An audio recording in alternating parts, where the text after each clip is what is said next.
presentation from Gerlinde, who's going to talk to us more about composting, which is the, I don't know, it's kind of the crown on the queen, isn't it? It's the reason for what we've been doing for these last two meetings.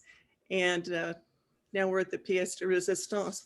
So without further ado, thank you for tuning in to Cascade Girl. We appreciate it. We're a small nonprofit located in Southern Oregon, and our mission is to do things that help support bees and other pollinators, and to make beautiful gardens, and to try to regenerate the land after this horrible fire that we've had.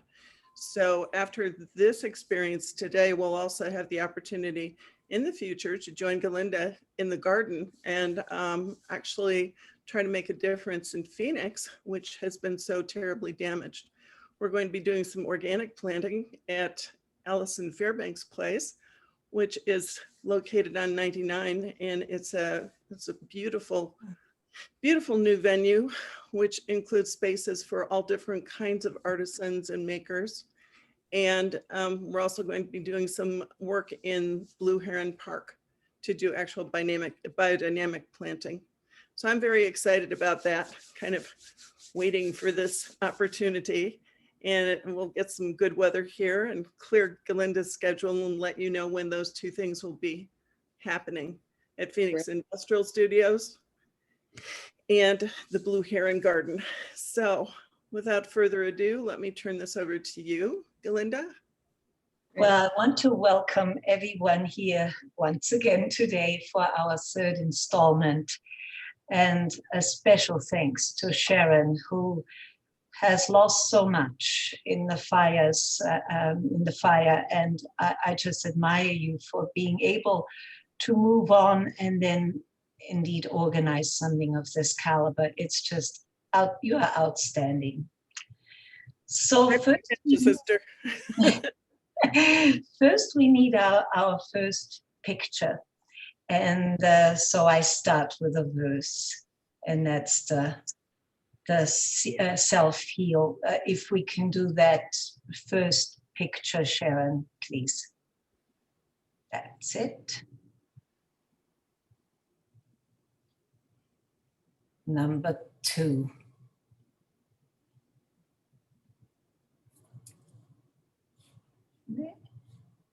That's it. As you by now know, I always like to start with a verse, and today is no exception. This particular plant that you see is called self-heal. It's native to North America, Europe, and most of Asia. So here goes. Prunella vulgaris, or self-heal, is a wee thing, small in the way of butterflies, whose flapping wings can stir a hurricane half a world away.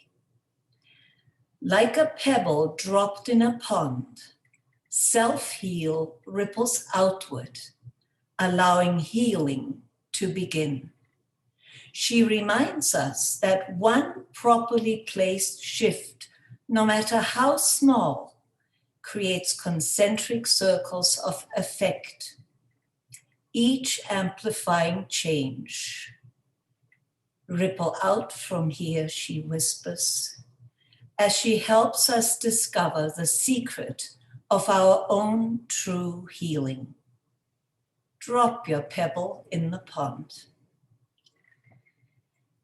And now we start in earnest.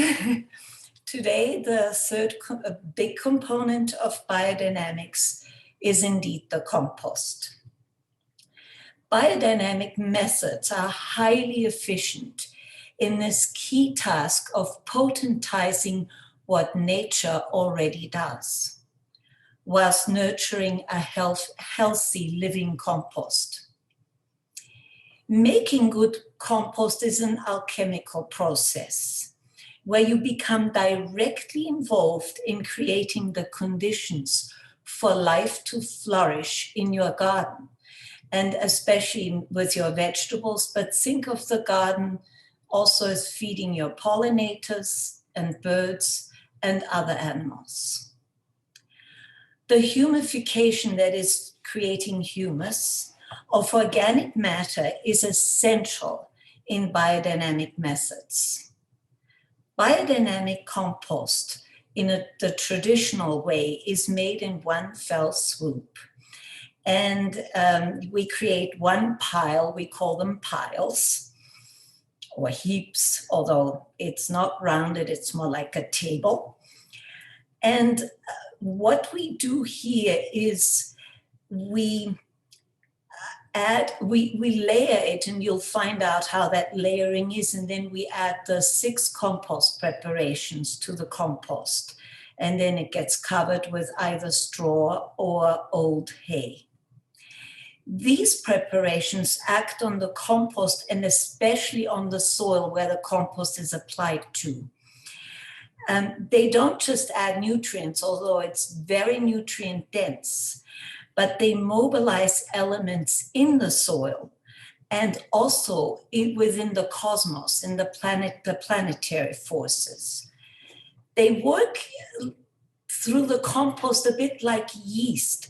It increases vitality, think of bread, and it favors soil health.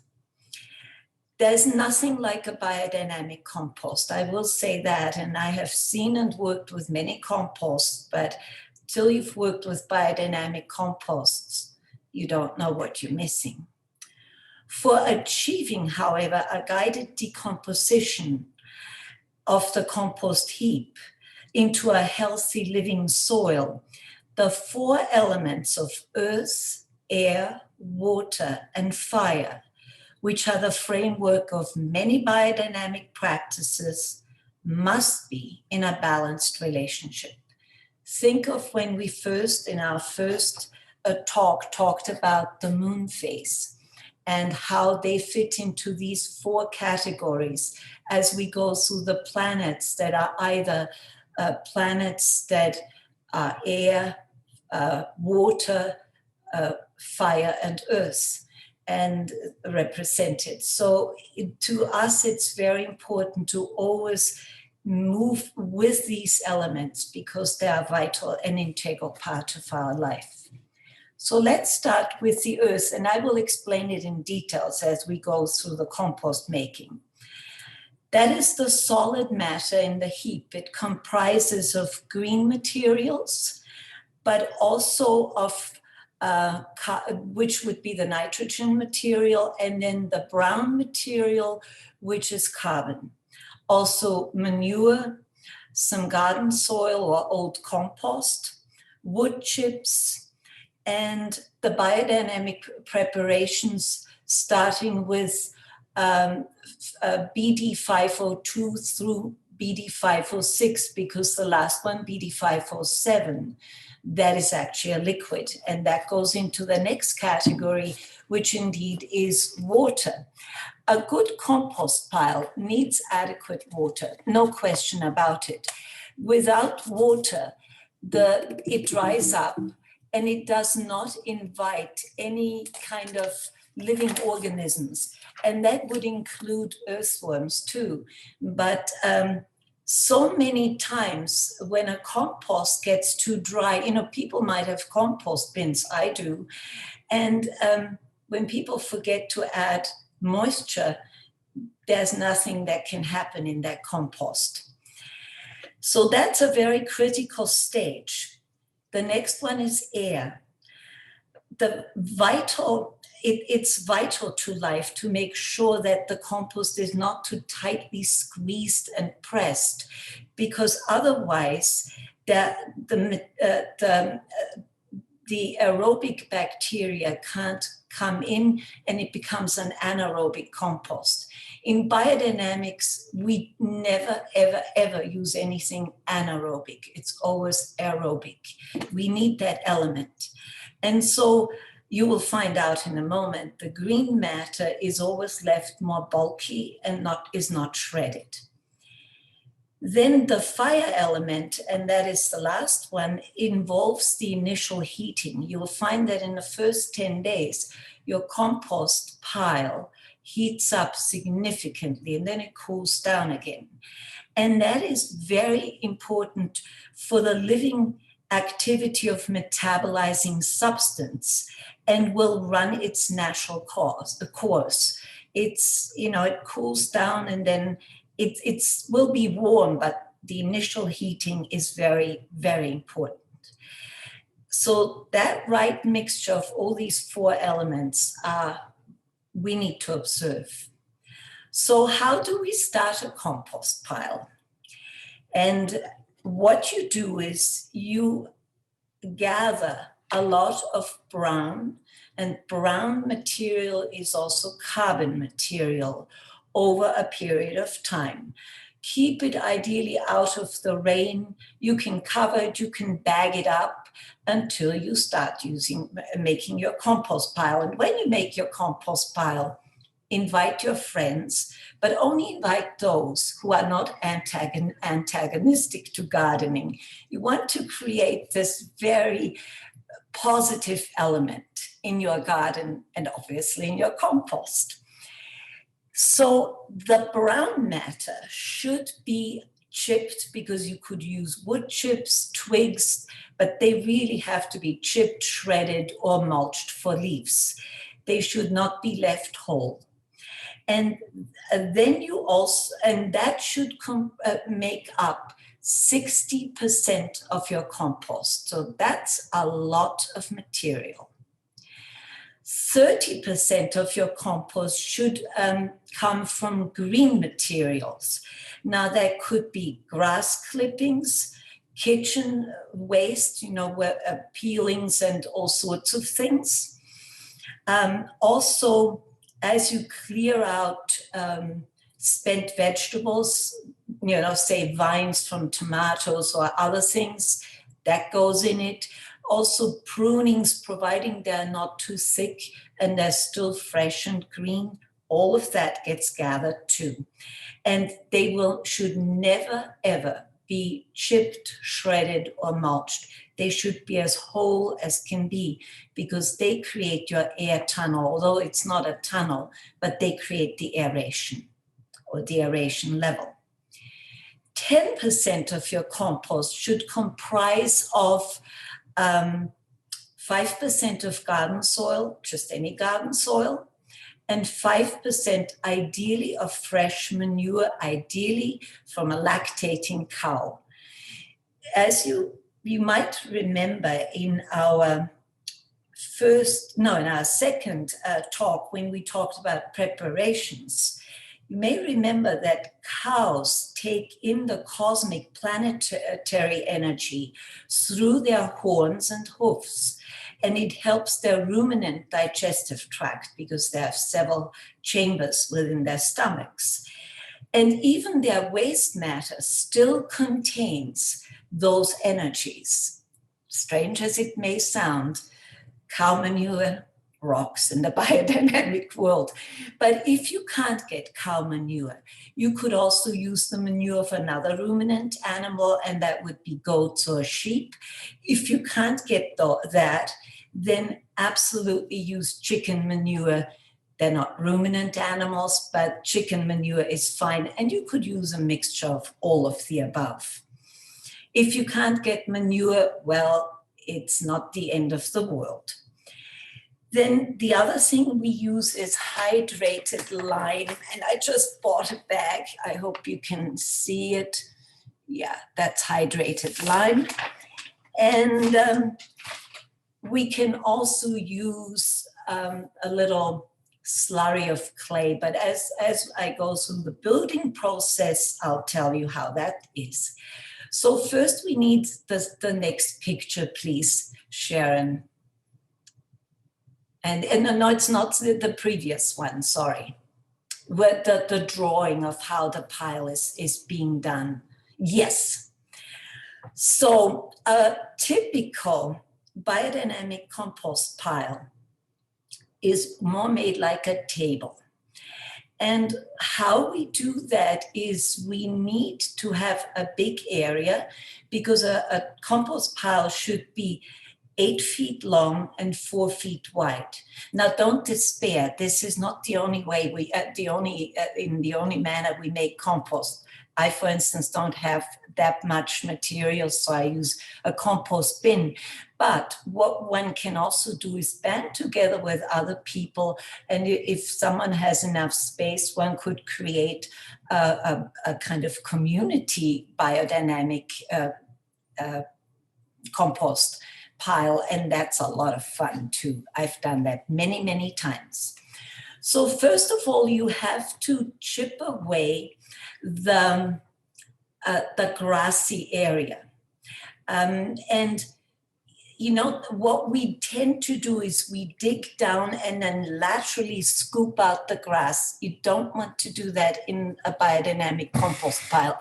You want to go in from an angle with either a spade or a shovel. Spade works well, and you chip away. Because if you dig down and laterally remove the grassy area, you actually create a hard pan. And you want to have that soil underneath not as a hard pan, but fairly loose. But you remove that grassy area, and that can be part of your green material and has even grass on it. And you may well ask, well, why do we need to remove the grass? Isn't that all part of the compost anyway? Yes and no. Here we want the nutrients contained in the actual compost pile. Otherwise, the nutrients would flow, or some of them flow into the grass, and that would actually nurture the rhizosphere. And you may say, what on earth is the rhizosphere? Well, I explain it to you. The rhizosphere is the soil that surrounds the plant roots.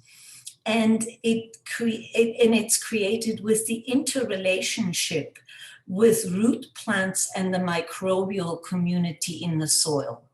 So they, of course, need constant nurturing. They need minerals, they need nourishment. So we don't want to nurture them, but we want to incorporate that grass in our compost pile so it becomes more potent. So once you've chipped that away and all the grass is removed, there are a few ways to do it. I'm giving you the example of the most traditional way that was actually created by Steiner and the people he worked with. You start by putting down about a 4-inch layer of small twigs, not shredded, but they should not be larger than 1 inch in diameter. The reason being is we're not creating a Hügelkultur, that mount culture. This is just to create some aeration. And the twigs you can cut up in maybe 6-8 inch pieces. But if you have no twigs, because they may already be shredded, do not despair. Use a 4-inch layer of straw. And that will be enough of an aeration, but don't compact it. Let it be, loosen it up as you take it from the straw bale. And then on top of that, you then put your first layer, and that is an 8-inch layer of brown material. And you can see on the second drawing here, it's a bit like a rectangular pizza with a little bit of a rim around, right? This is, obviously this would be a more fully comprised, on the left-hand side, that should be about a 2-inch rim, think pizza. And why do we want that? Because we want the green material that will soon follow, not quite yet, to collapse into the middle of the compost pile as the compost pile starts to decompose, so that it doesn't go outside the nutrients, but it goes into the compost pile. So you've created this 8-inch layer with that beautiful 2-inch rim, give or take a little. And then you take a little bit of the manure. Think pizza again. If you had a pizza and you applied the sauce on top, you now put a few select toppings, right? Think of fresh mozzarella. You don't plaster it on all over the pizza. I mean, you could, but most people wouldn't like that. You put a little bit on it so it's kind of evenly dispersed. That's what we do with the manure. We just put it, spread it out. Not everything will be covered, just a little bit. But if you have very, very little manure, don't worry on the first layer, just leave it there. And then afterwards, water it, and water it really well. Most likely you'll use a hose, a water hose, but use an attachment that sprinkles the water on. You don't want a jet stream or anything of that caliber because you really want it to be in place and you want it evenly distributed. A lot of people that first create a compost pile in this manner are always afraid that they can water too much. That compost pile can take quite a bit of water. So really water it in, and everything, any surplus water will go right into the soil and into the ground. Then comes the next layer.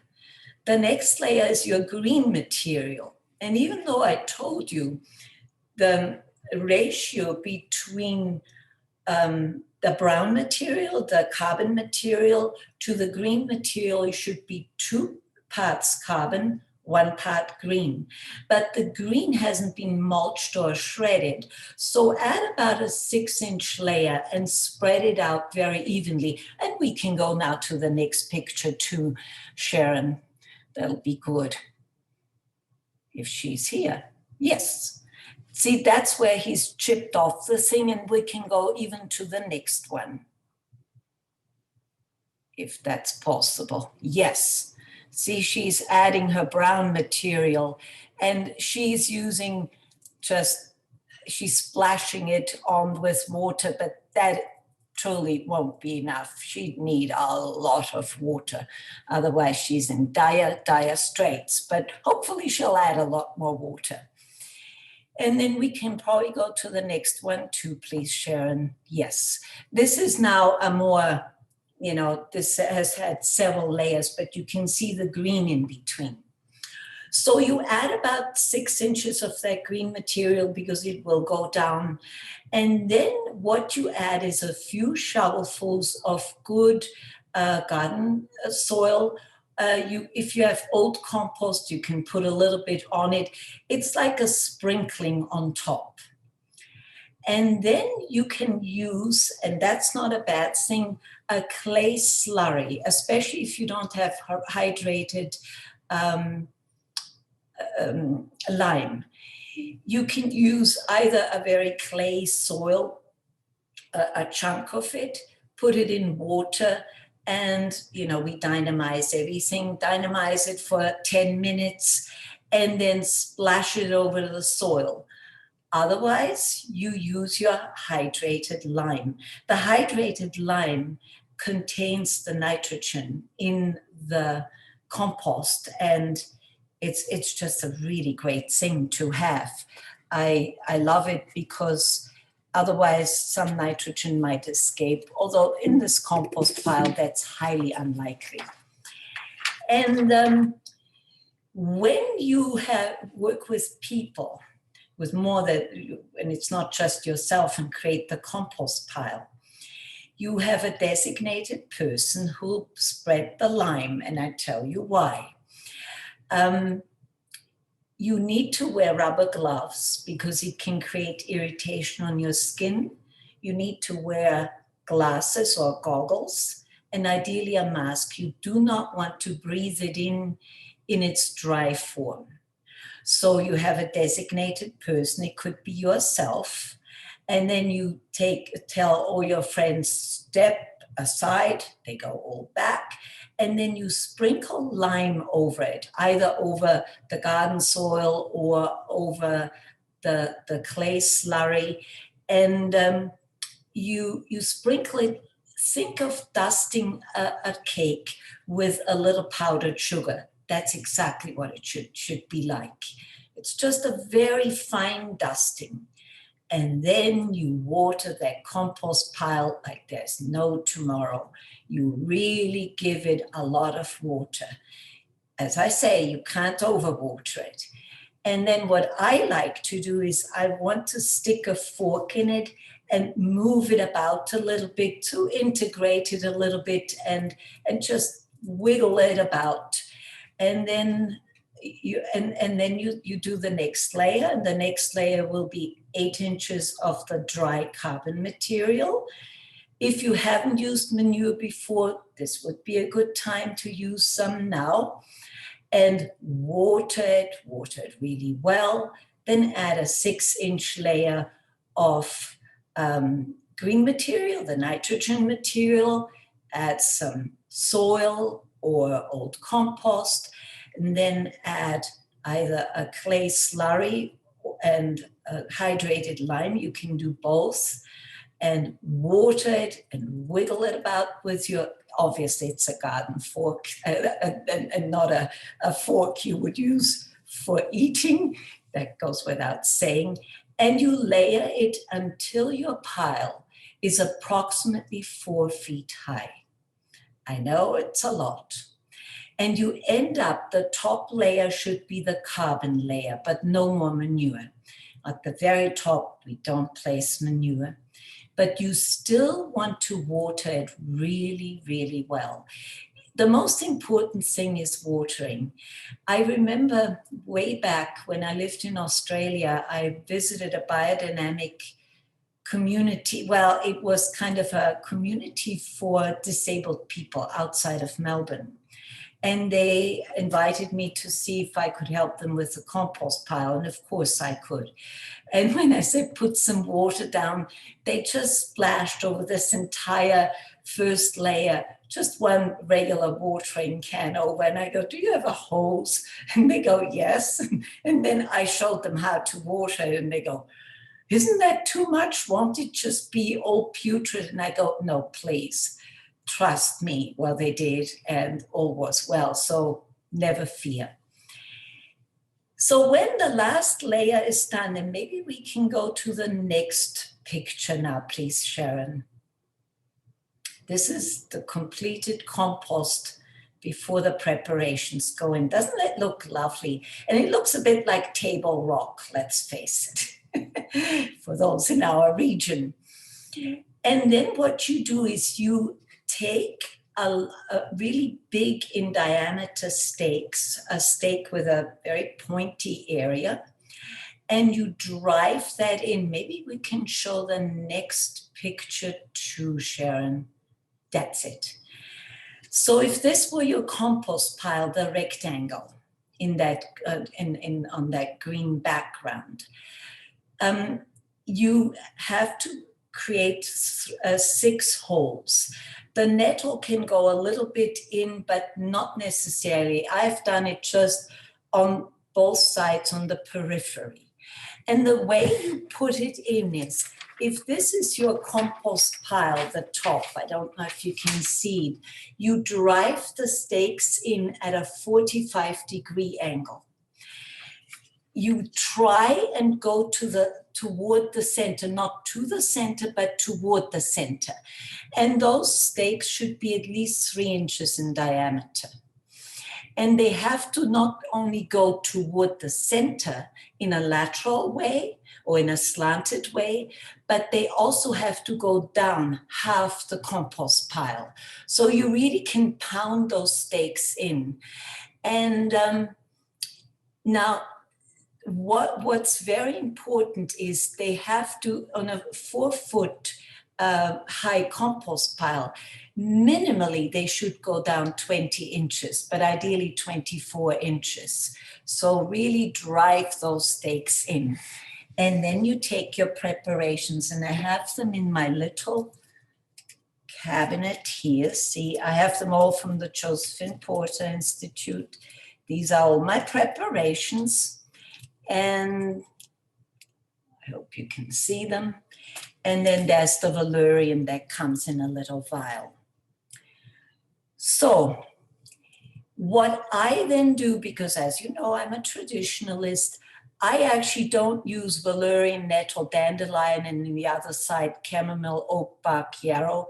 I use, where valerian is, I use yarrow, followed by where nettle is chamomile.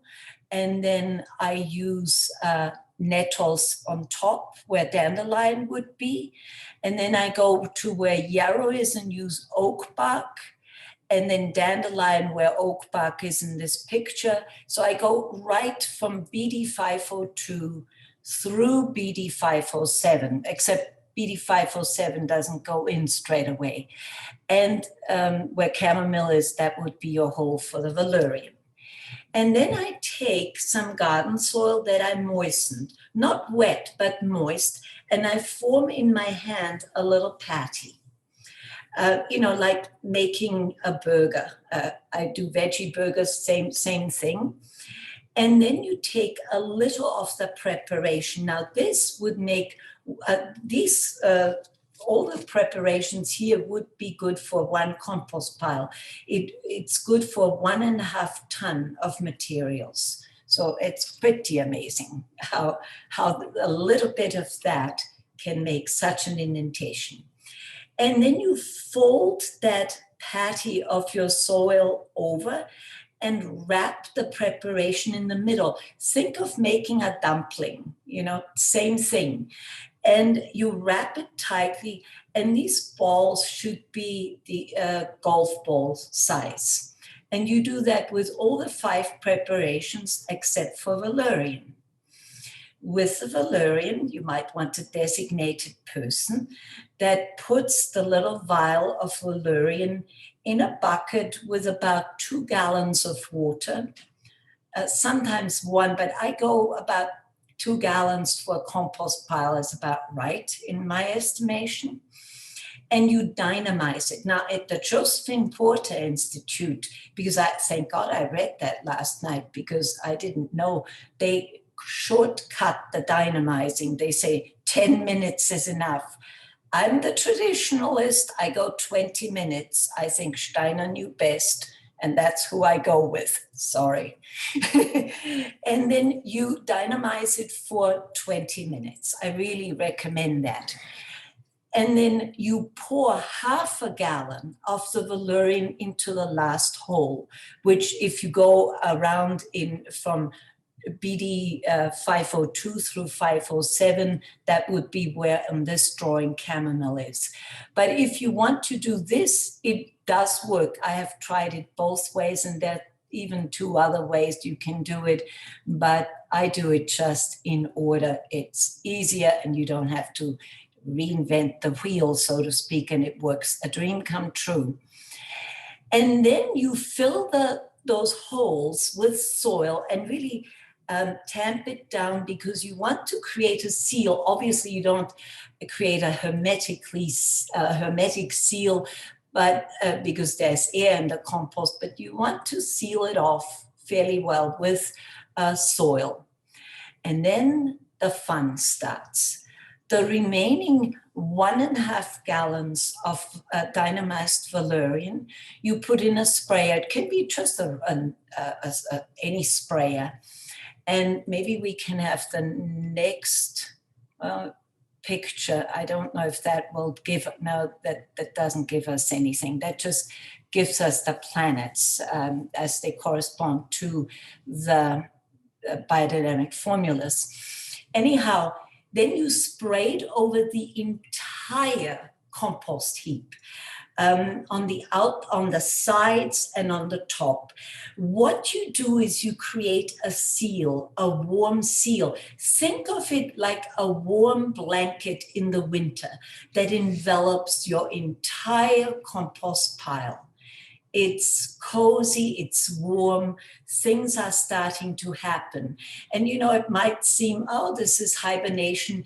Well, on the outside, that's always a bit deceiving. It could look like this, but on the inside, before you even can say your name, it will be teeming with organisms, with fungi, with all sorts of things. There's a lot happening. It's like a proverbial city at its busiest time inside your compost pile. And then we are not done, and maybe we can have the next picture if we could, please, Sharon. See, they're doing all sorts of things here. Then we seal the whole thing off with straw bales. Now for a 4 by 8 by 4 foot compost pile, the traditional compost pile, you need about 4 straw bales. And I don't know if the next photo shows that. Maybe we can have that too. Yes. So you then create shingles of your straw that should be about 6 inches thick. And you create a layer first at the bottom, at the very bottom of your pile, all around it. And make sure that there's no gap side by side, but really push them together.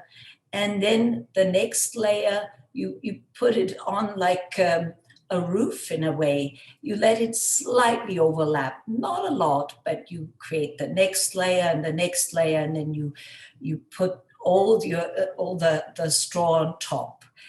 And that seals in all that wonderful goodness. And it also protects it because, you know, if you make a compost pile in the spring, which is a great way to do it because then it's ready 5 months later. And then, as you may remember, the earth as it is at its most active during fall and winter. So it's really, really important that we then are ready to feed that soil through fall and winter so it can really get all the nutrients. But, you know, I personally like to make 2 composts a year, one in the spring and one in the fall.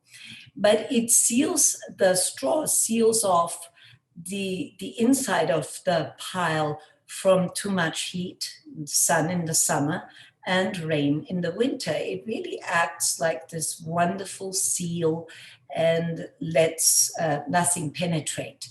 On top of it, of this pile, you see burlap bags. That's not a bad idea so that the straw doesn't blow away should it get windy. You can also use cardboard, but please don't use plastic. We do not use plastic in biodynamics, not in this manner at all. You can put your brown materials in plastic bags, that's okay. So then, if you want to stick a thermometer in after 3 days, yeah, it only takes about 3 days, you will find that your compost will have heated up between 120 to 148 degrees. I have a thermometer that's a candy thermometer. I don't use it anymore when I create compost because I know it's right. But the first time you might be tempted to stick a thermometer and take a shingle off from the side, stick it in and see. And it really does heat up. Now, if it heats up more than 150 degrees, know that you probably lack carbon material and water. That will never happen to you because you've got you will have that memorized forever and a day, and if not, I'll come to the rescue. You know where I live. So all is well, but you would open up the compost pile at the top and maybe even turn a little bit and then add more carbon and add more water. But as I say, it'll never happen to you. Then 10 days after that, you can, well, obviously you put the shingle back again after you checked your thermometer. After 10 days, the compost will cool down to about 75 degrees and it'll stay there.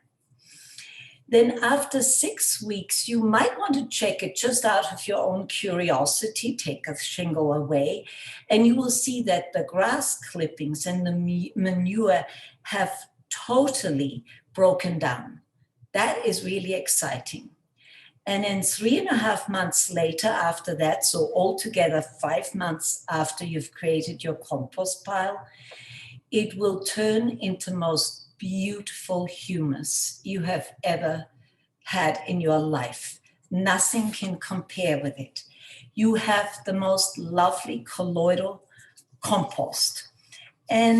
But with the compost, you can leave it in the pile for between 5 and 6 months, but no longer than 6 months, because otherwise it disintegrates and it becomes this crumbly compost that doesn't hold anything together. And that is not really an ideal thing. So use it between 5 and 6 months after you've started doing the compost pile. And then we might have the next picture, dear Sharon. And that is what biodynamic compost looks like. You see, you can still see a few twigs, but barely. And this is the richness, and it glistens. It's like putty. It holds together, it doesn't crumble apart. It is so nutrient dense. Someone said it's between 5 and 10 times more nutrient dense than any of the organic compost. That's how good it is. And you will have created in those 5 to 6 months a total worm farm. It will be infiltrated with worms you didn't even know they could exist all in one pile, but that's what you have.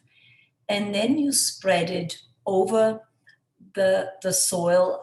You can, ideally, it's great to make a compost pile at the end of April. And then when you harvest most of your annual plants, the compost will be ready. And then you've harvested the plants, and then you can spread it over the soil and then work it in, but don't shovel it in. Just use a hoe and lightly work it into the top. And then, if this is then fall, you can also then sow some cover crops on this whole thing, which really creates even more nutrients in the spring when you sow and plant your annuals again, whether it's vegetables or flowers.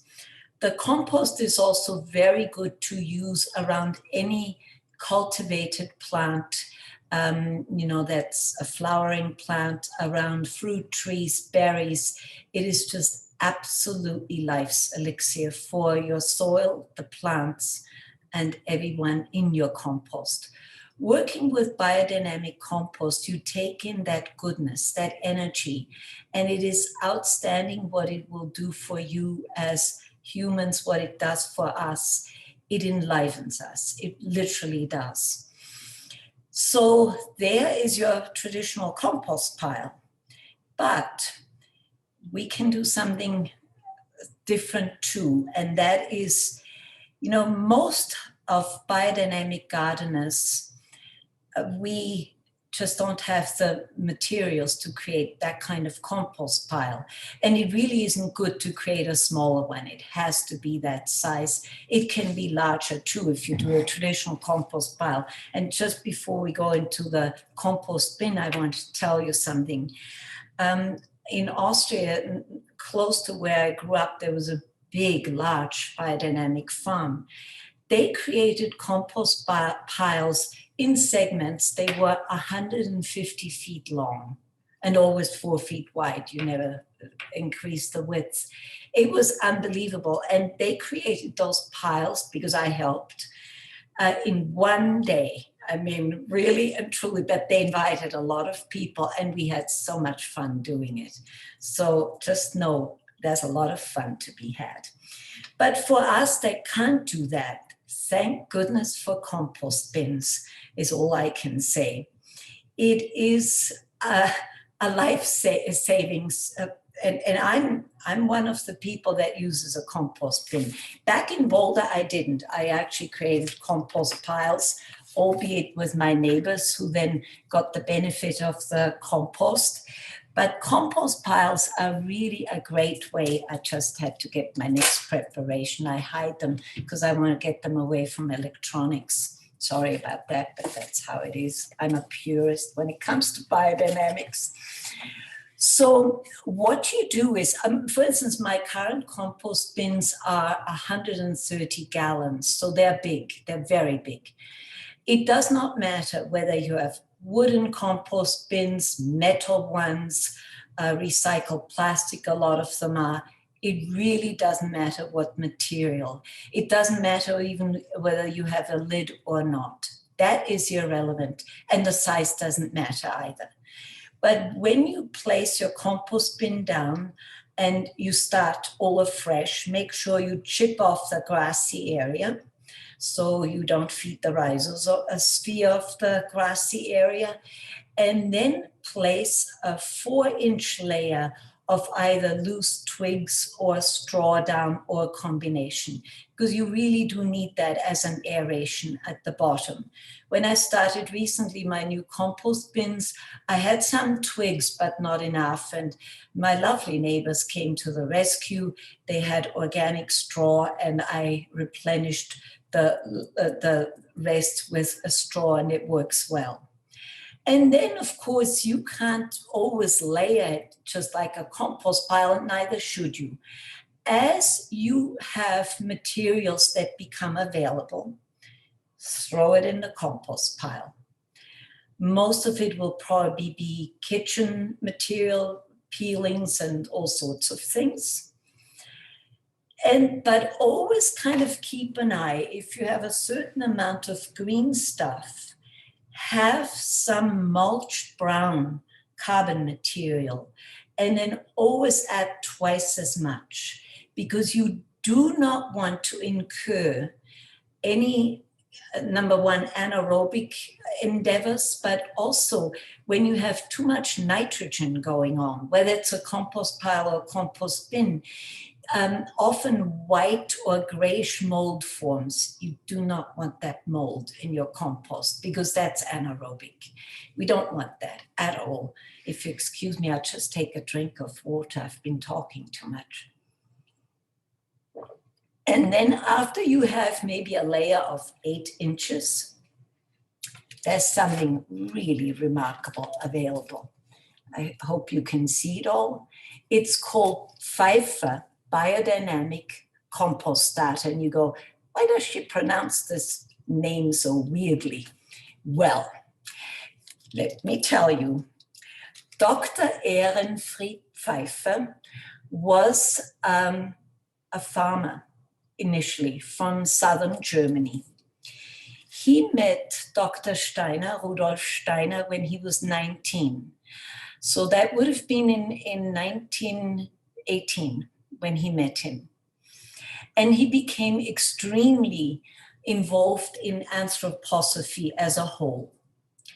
And I might say a year later, the first Waldorf school started. So he was very much at the beginning of this whole anthroposophic movement. And when he met Steiner, he was, this is what I want to do for the rest of my life. Well, it was 2 years later, or a year and a half later, that Steiner, together with Ehrenfried Pfeiffer and a few other people, actually started biodynamic gardening and farming. This was 4 years before Steiner gave his lectures in Silesia. In June of 1924, he gave those 8 lectures and had 5 discussion groups on biodynamic farming when these Silesian farmers approached him that their soil was depleted. But biodynamics had been tried and true for 4 years prior. And Ehrenfried Pfeiffer was one of the guys who worked tirelessly with Steiner till 1925, when Steiner passed away. And he developed the biodynamic compost starter. This contains all 6 preparations, the compost preparations, so BD 502 through 507. And the BD 507 is also in powdered form here. And it also contains BD 500, that's the horn manure. And it also contains a few other microorganisms. and I'm opening it now, and I wish you could be right here with me. It smells truly like heaven on earth. It's dry, it's totally dry. It's a dried powder. It's just truly heavenly. If you've never smelt it and you'll get it, you'll go, oh my goodness, what have I missed out all my life? So then when you have your compost bin and you've accumulated a number of things, you might periodically, when you have about an 8-inch kind of layer, a balanced layer between carbon and green materials. For both my compost bins, I used less than a teaspoonful, maybe a 3/4 teaspoonful of this compost starter. And the day before I dynamized it, I made it into a little paste by adding lukewarm water. Most preparations do well with lukewarm water, kind of the temperature, blood temperature. If you test it against your wrist, you'll know what that's like. And then you allow it to develop. And then the following day, you place that paste into, I used maybe a gallon of water, no more. And I dynamized it for 20 minutes. I think that's what they also recommend. If they recommended less, don't do it. 20 minutes, it goes by so fast. Let me assure you. And then you sprinkle that over your accumulated materials and turn it. That you can turn, absolutely. And always in between, make sure your compost in the compost bin is moist, not dripping wet. Here you can overdo it. So just make it, see that it's moist, but don't overwater it. And then periodically, when you have another layer, you add a little bit more. Now, there are people that are a little bit more lazy and they just sprinkle a little bit on the compost itself and add water. You know, in biodynamics, we always dynamize things. You know that by now, so dynamize it. And the other day, I got an email from one of our participants, and she said, I don't quite know what it would be like to have a vortex that forms a proper vortex. And I go, well, that's easy. If you're not sure and you start stirring, count to 20, kind of a not too leisurely, but 1, 2, 3, you get the drift, 1, 2, 3, and so forth. Count to 20 and then go the other direction to 20, and then you are in the groove. So that's one way of knowing when a vortex is formed. And then when your compost, going back to the compost bin now, is fully full, turn it around a little bit. You know, if you need to add more moisture, by all means do so. And then take a few stakes. They don't have to be that big now, but make the holes also at a 45-degree angle toward the center, 3 on either side. And if you have a smaller compost bin, you can wrap it right around in a circle. It's all fine. And there you don't necessarily have to form a patty, although, you know, a little patty of soil where you enclose the preparations. You don't have to, I do it because I'm a traditionalist, but you could just take your formula here and, you know, in a compost bin, you might only need 1/3 or 1/4 of it. Pour it into your hand, into the palm of your hand. You transfer it into your palm and you energize it with your own energy before you pour it into the holes. You know, one after the other until the 5 holes. And the 6th one is, of course, the dynamized valerian here. And For those of you who do Tai Chi and Qigong with me, you know how important the centers of our palm are. In Chinese, we call those Lao Gong points. They're called the palaces of toil, because if we have the hand pointing upward, we take in the yang qi of the heavens. If we face the palm downward, we take in the yin qi from the earth. Well, we need that in biodynamics too, but it's important to transfer first the preparation into the palm and then let it flow into the holes. And then for a compost bin, you might only need 1/3 of a gallon of your dynamized valerian, and you pour it into the 6th hole. And then cover it with dirt again. And if you have a lid, you don't need straw on top. If you don't have a lid, put about a 6-inch layer of straw on top. Put either a burlap bag or a piece of cardboard over it. Fasten it with rocks on all corners. And voila, you are done. However, with a compost bin, you have to check from time to time to make sure there's enough water there. If it feels not moist but too dry, add more water, and that after about 2-3 weeks you can turn periodically. Whereas in the compost pile, you could turn it, but there's no need for it. So there is our biodynamic compost, and after 5, maximally 6 months, ready to use. How simple is that? I mean, that does not take much energy, except for dynamizing, but it dynamizes you. Gerlinde, would you like to take some questions? Yes, absolutely. Okay, anybody have anything that they've been thinking about that you'd like to ask now before we go on? I found I have one question. Go for it. When you were talking about putting into the compost bin, how many inches thick did you say it got before you started to add the? About 8 inches. 8 inches? Okay, thank you. Oh, sure. That compost, and anyone that comes to my house can smell it. I'll be always very happy. I brag about those biodynamic preparations. They're not mine. Well, I bought them, but they were even more fun when I created them myself. One day I will again. If any of you happen to be going to the Cascade Girl website, I posted an article that I wrote for a Master Beekeeping paper, and part of that has something to do with using beekeeping as a healing practice.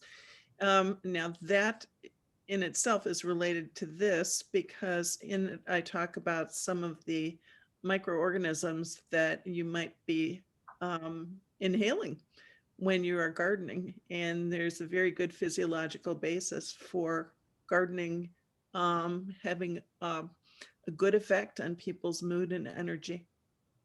Very true, very true. Now we'll go to another thing, and that is preparing weed tea.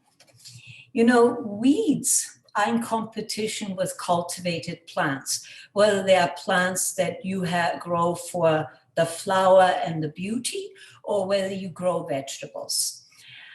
Weeds take up a lot of nutrients from the soil, but they also, which is wonderful, extract nitrogen from the atmosphere, and that's in their leaves. But we don't want them to be in competition with what we want. I mean, if weeds grow in your grassy area, so be it, that's great. It'll attract pollinators. But you don't want them in the area where you grow food or beautiful flowers.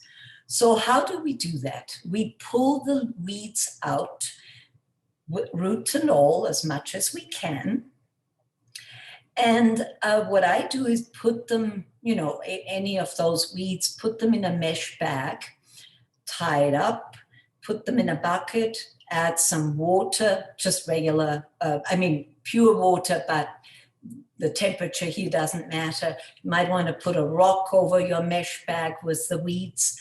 And then I usually tie a little burlap bag over the bucket and let it ferment. For that, you want to put it in a sunny spot, but away from the house. I mean, it doesn't really smell horrible, but you may as well get it a little bit away from the house.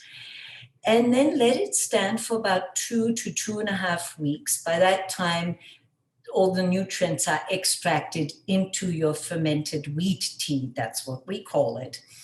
And then empty the bag of your weeds to your compost. And then what you do is strain the liquid, the fermented liquid. And then you utilize this in the following manner. If you have, say, you diluted 1 to 10. So what you do is you take, say, 1 part of the wheat tea and dilute it with just regular pure water, 20 parts of water, so 20 cups of tea. Or if you want to create a much bigger amount, say half a gallon to 5 gallons, you know, so half a gallon of wheat tea, 5 gallons of water. And you only need to dynamize it, aren't you happy, for 10 minutes. That's all it takes. But, you know, we need to energize everything. And then you you water the plants in 3 consecutive weeks, just once a week. But, you know, when I say we water the plants, that's actually a misnomer, because we actually water the soil. So don't sprinkle that or any water on the plants unless you want to wash something off the plants, but put it around the plants in the soil. I can swear that is the most amazing fertilizing fermented tea that doesn't cost you a dime. And I have used it also on fruit trees. I've used it on berries and beautiful flowers, roses, love it. It's just really, really a great tea that you can periodically make. And if you are in no mood to make any of those, the tea, then put your weeds in the compost, because it heats up anyway, so the seeds will be gone. I don't know if we have enough time to explain wheat pepper, but most of you don't have farms, so this may not come into our equation. So if we have time at the end, I'll discuss wheat pepper. But otherwise, we are now going to discuss rotating annuals, and this is specifically for when you grow vegetables.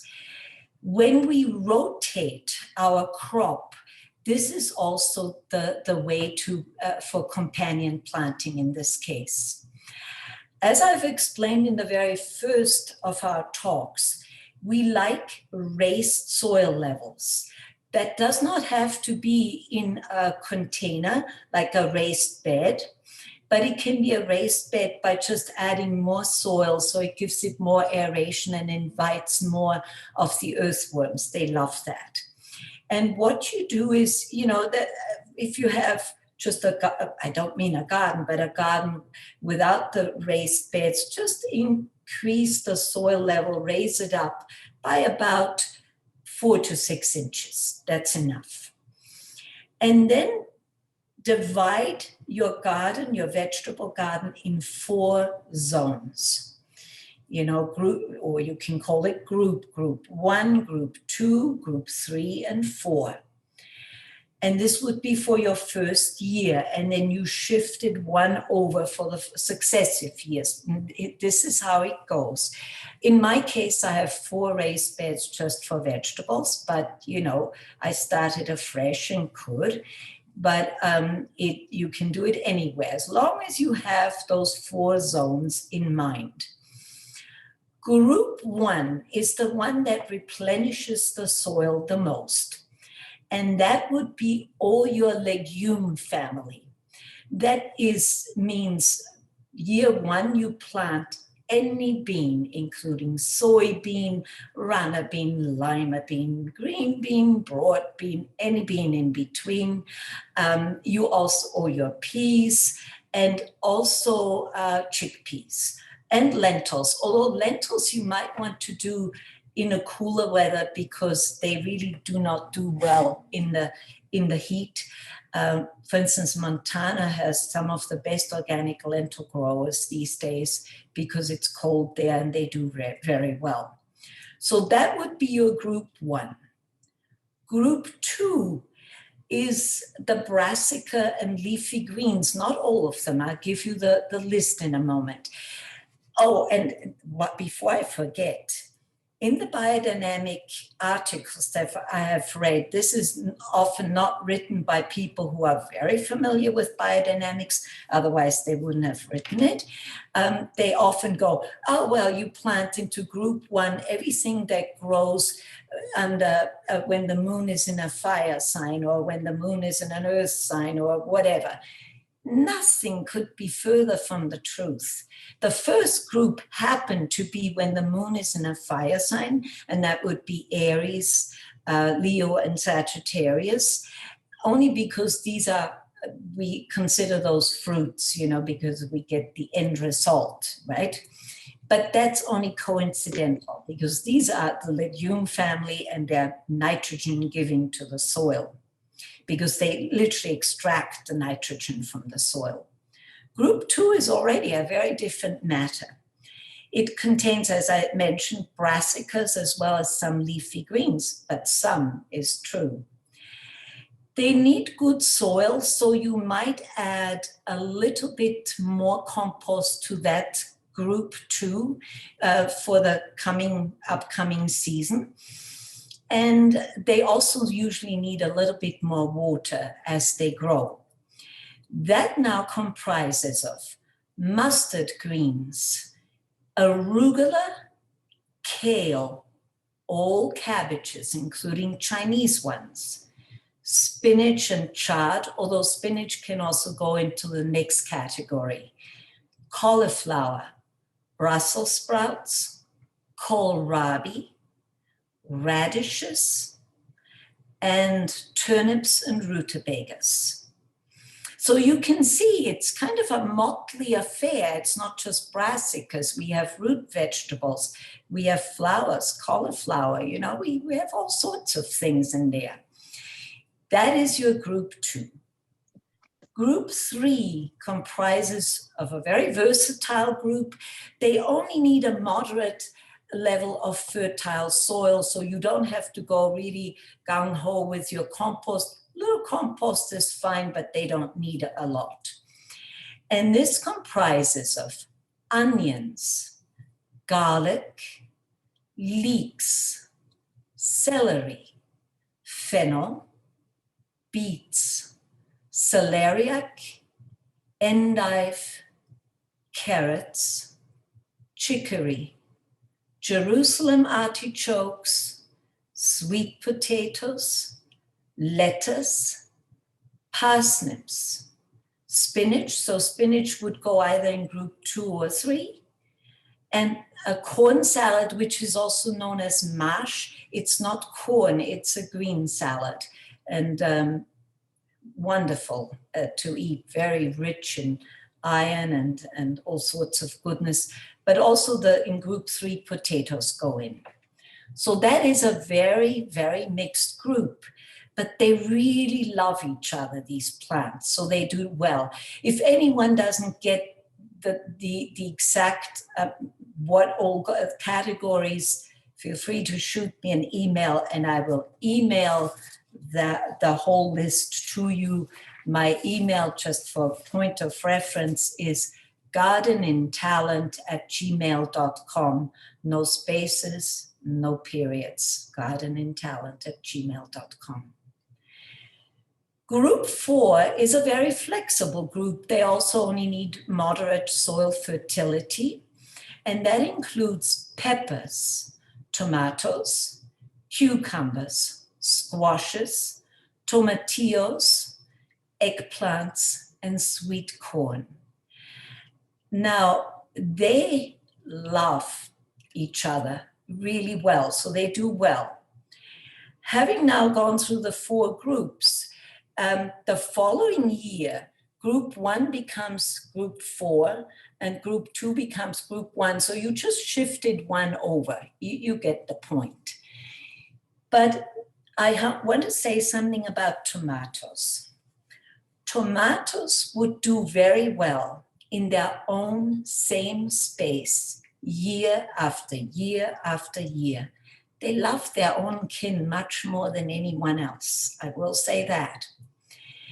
And you might even contemplate, especially if you grow a lot of tomatoes, to create your own tomato compost. You know, when you harvest your tomatoes in the fall, take the vines, chop them up a little bit, add a little soil, maybe crushed eggshells, and add a little bit of, maybe a little bit of manure, maybe a little bit of lime. That's all good. And then use your compost starter. And periodically, like 3 times over the winter, allow that compost starter to work. Turn them a little bit, cover them with straw, make sure they're watered. And as your old tomato vines and roots turn into compost, you just work it in a little bit.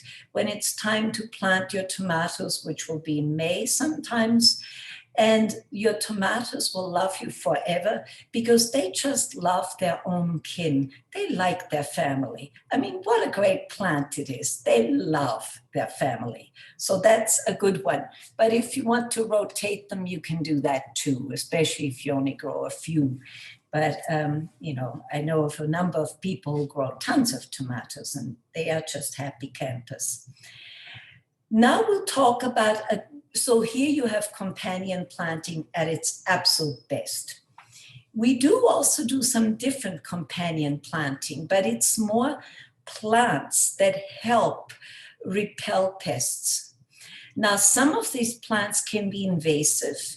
And since we do crop rotations, I always go put those plants that are really beneficial to repel pests into a pot, and then you can move the pot around every year as you do your crop rotation, and they will not invade the rest of your garden. So we have tansy. Tansy is a very nice plant, but it has a taproot and can be very invasive. It's like a little yellow daisy. It's also a great healing herb. They are wonderful to help repel cabbage white butterflies. They can do an enormous amount of damage on cabbages and the brassica family. Nasturtiums, which is an annual flower that can also be harvested and eaten as a salad, are excellent to repel the woolly aphids of apple trees. You can plant them around apple trees. They're just an annual plant. They just add more of a vibrant color to your garden. They truly are amazing, but they're also good to repel the white flies that often attract tomatoes. And for some reason, tomatoes do love nasturtiums. So you can plant them right next to your tomatoes. They don't take up much space, and your tomatoes will be thriving because they're protected from these invasive white flies. Any of those are great. That would be rosemary, lavender, mint, wormwood. They protect eggplants and brassica crops from a flea beetle attack. Flea beetles can be nasty.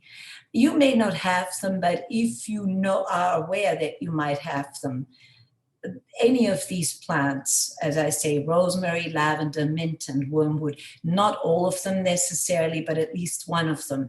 Take mint. Who doesn't like mint? You can make mint tea, probably mint julep, I would think, although I don't drink alcohol, so I don't know, but I think that sounds about right.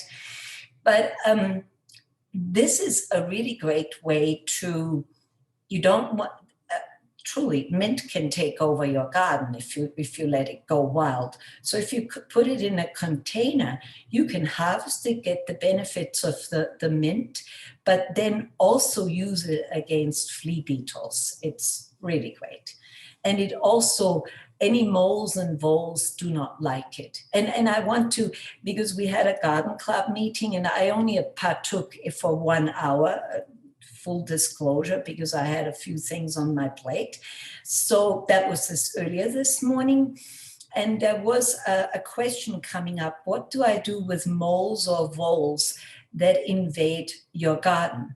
And our Gerlinde, who is here with us, said peppermint oil, and that's absolutely true. Now, if you grow a lot of mint, you can harvest the mint and make it into a slurry. You can literally make tea out of it and put it in a blender and make it into a slurry, add more water to it, and pour that down into the mole and vole holes.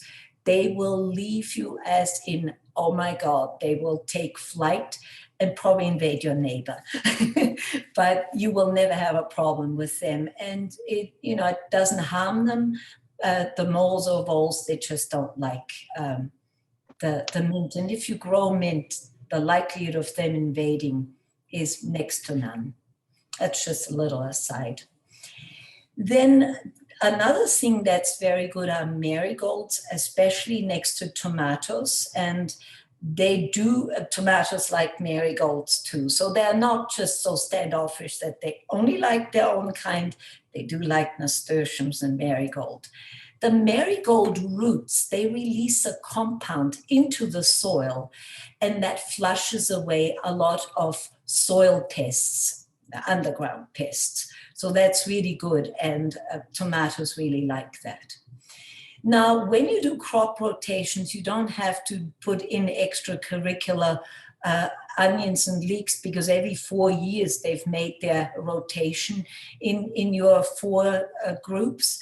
But onions, leeks, and garlic, they also drive away soil pests. So that's really good to know. But then we also have plants that attract beneficial predators, and we do want to cultivate our beneficial predators. I'm only giving you a few examples, but plants that are aphid prone do very well near stinging nettles, yarrow, and tansy. All 3 are extremely invasive, and really don't let stinging nettles loose in your garden, because otherwise you will be suffering from these rashes and being stung literally all the time. Put them in a big container if you need to grow a lot of stinging nettles. Otherwise, a nice pot will be great, and you can then move it around as needed. But they attract ladybugs. And as we know, ladybugs are not only pollinators, they eat aphids. In a moment, I'll tell you something that is even better with aphid control, but I don't want to denounce ladybugs. They are great to devour aphids. They really, really are. So stinging nettles, yarrow, and tansy in a pot, unless you want your garden to be invaded. I don't think you do. Flowering herbs like fennel, dill, cilantro, and sage, they attract minute pirate bugs. Now, pirate bugs can actually sting you. So they're tiny. Leave them alone and they won't sting you. Yeah. In the bathroom. Where in the bathroom? Yeah. They're inside of a what the hell? Oh, this is something else.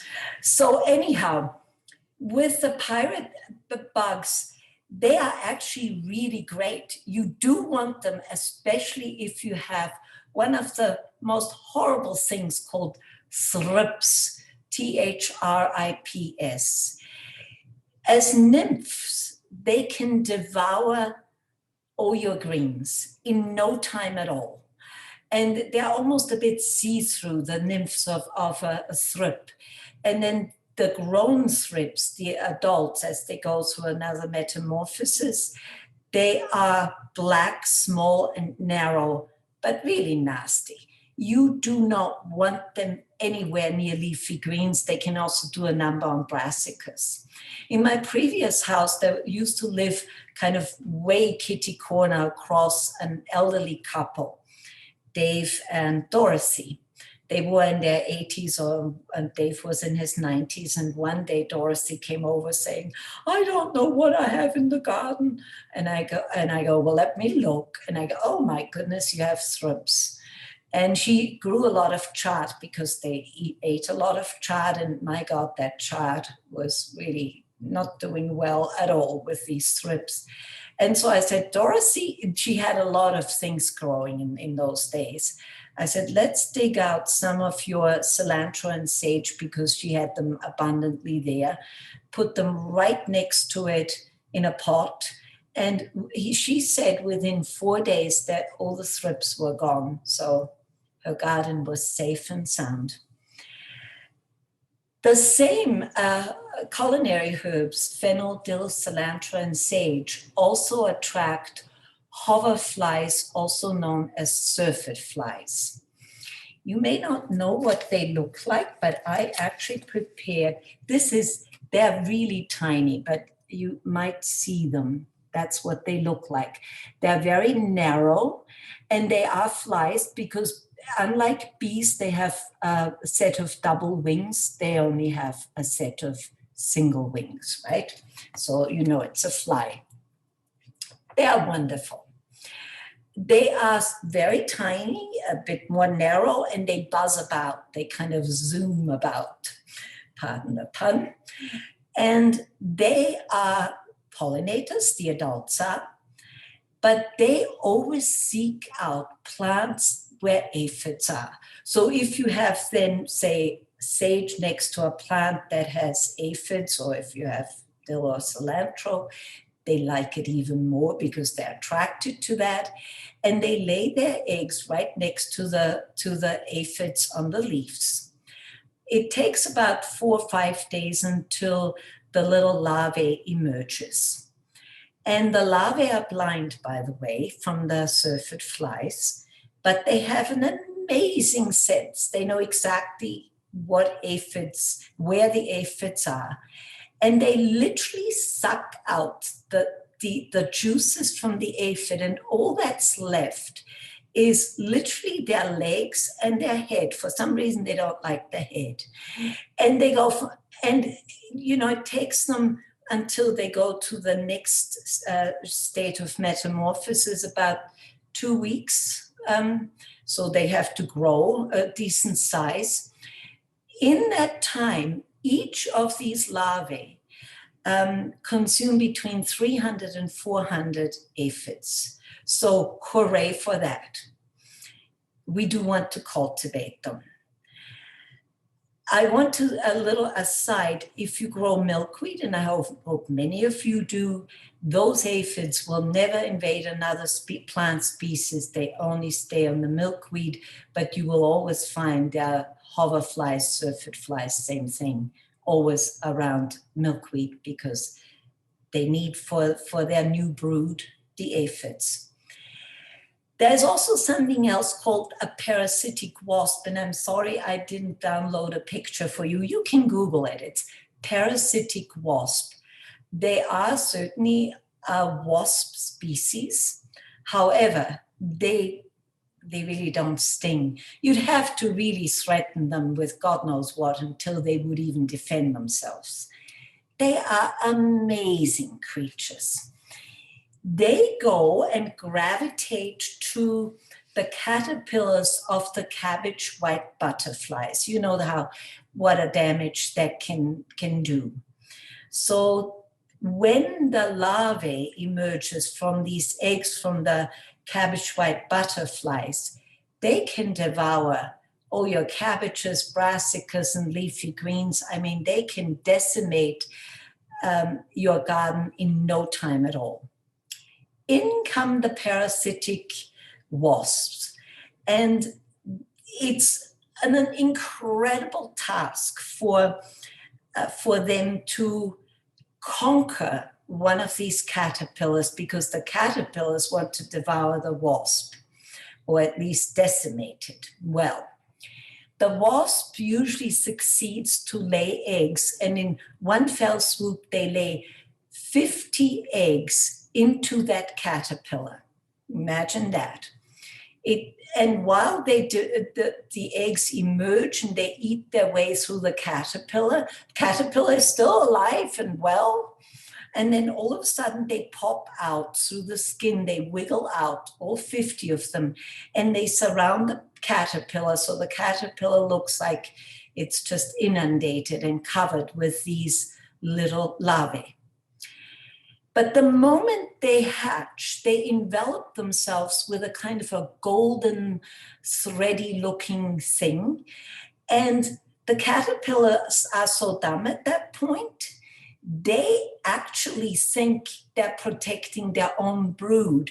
So they're waiting there and forget to eat and starve themselves to death until they emerge from their cocoons, that is the parasitic wasps, and emerge as fully fledged wasps. But the caterpillar is prevented from ever turning into a butterfly and cannot lay eggs anymore. So sorry for this aside, but I thought you needed to know that. And so that brings us close to the end. So I'll end up today with a beautiful, oh, let's show the last picture, please, Sharon, if you would. That's a beautiful biodynamic garden, by the way. And now I'll end with a verse which comes from Rudolf Steiner. Looking behind, I am filled with gratitude. Looking forward, I am filled with vision. Looking upwards, I'm filled with strength. Looking within, I discover peace.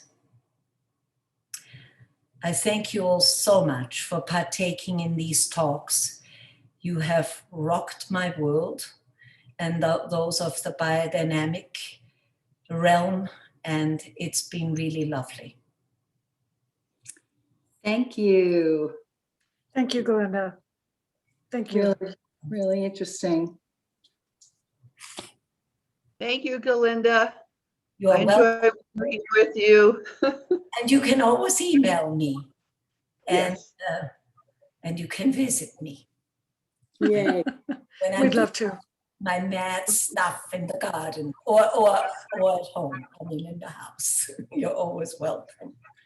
Thank you. Thank you, Gerlinde, very much. You're welcome, Marguerite. And I'm- hopefully we'll touch base soon. Yeah, I want to call you, and I don't know how to make this video work. So. It's okay. Your voice is lovely. Thanks, you guys. We'll see you. Thank you Okay. very All much. right. Adios. Bye-bye. Thank you. so much. Thank you, Sherry. Great. Thank you very much. Very. Thank you all for coming. We'll email you with the next project. And thank you so much, Gerlinde. And what is really wonderful is to be able to refer back to your talks. We have them recorded. They're available on the website and YouTube, actually. So I'm very thrilled to have that as a resource because I know I'm going to go back and listen for sure. And you can always ask me. Thank you so much. Thank you. You. Thank you, Gerlinde. Thank you, Sharon. Sherry.